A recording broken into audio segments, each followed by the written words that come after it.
What if you have been misunderstanding your feelings this whole time? Is it fear or stress or anxiety or just overthinking or all of it mixed together? Most people don't get this right.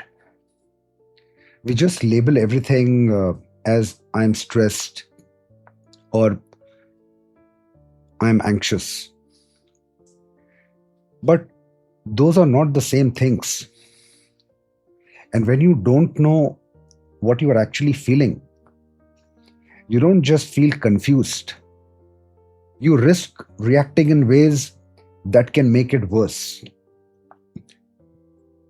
You try to fix anxiety like stress, you treat stress like fear, and unknowingly you ignore what's actually happening.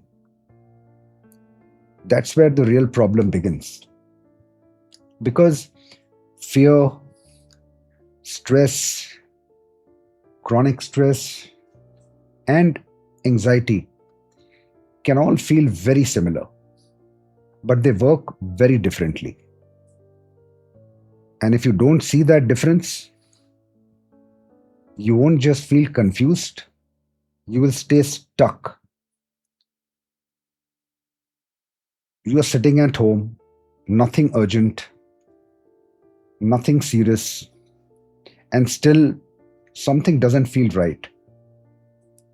There is this slight uneasiness, and you wonder if nothing is wrong, why does it feel like something is?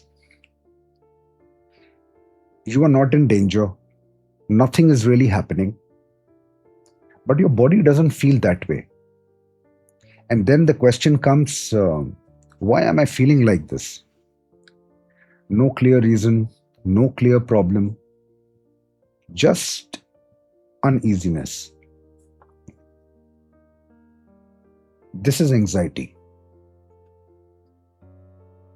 Now, compare that with this.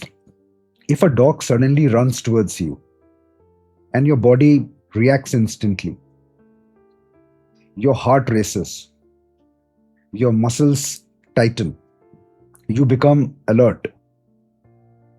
That reaction makes sense because there is a clear reason, that is fear.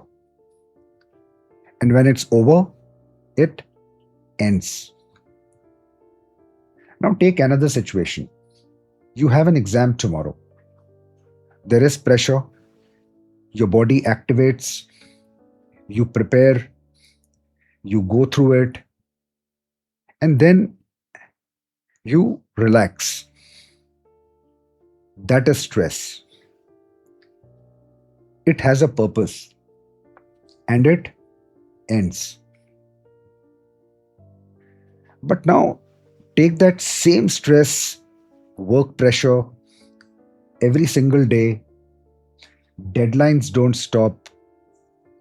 Even when you are at home, you are still thinking, and slowly you start noticing you are never fully relaxed.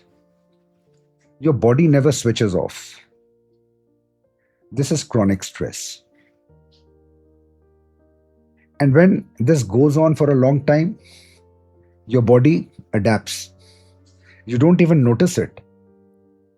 Being tense starts feeling normal, and being calm feels unfamiliar.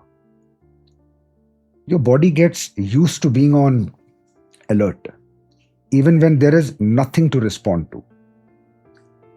And that is where anxiety begins. Now go back to that moment again.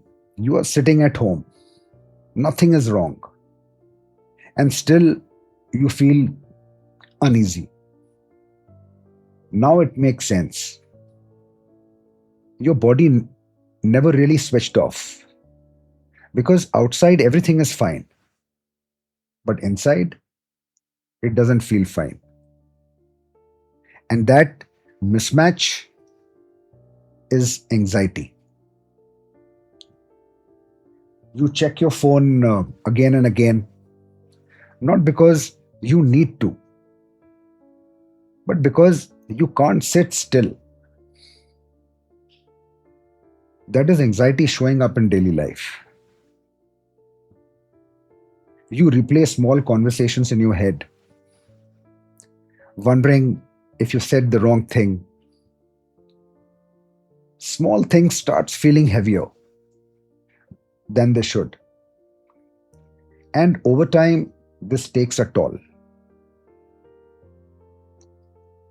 You feel tired not because of work, but because your mind and body never really switched off. That is the cost of anxiety. So naturally, you try to fix anxiety. You think more, you analyze more, you try to control your thoughts, but it doesn't work. Because anxiety is not just in your thoughts, it is in your system. And your system doesn't respond to logic, it only responds to experience. So the shift is simple. You don't convince your mind, you teach your mind and body that they are safe. You create moments where nothing is wrong, and your body actually feels that. That is how anxiety changes. So, if you look at it clearly, fear has a reason, stress has a purpose, chronic stress doesn't end, and anxiety is what happens when your mind and body forget how to switch off. And once you understand what fear is, what stress is, what chronic stress is, and what anxiety is, anxiety stops feeling random. It stops feeling like weakness. It starts making more sense. And when something starts making sense, it becomes easier to deal with.